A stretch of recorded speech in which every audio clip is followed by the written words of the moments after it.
अस्सलाम वालेकुम। शुगर मेरी 500 आ रही है, उस तो थले नहीं जा रही।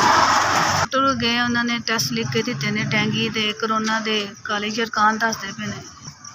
खास तौर पर उन्होंने कहा गुर्दियां का टेस्ट कराओ, वरना गुर्दियां ते शुगर पै जाएगी, अखा ते पै जाएगी। टेस्ट लिख के दिते ने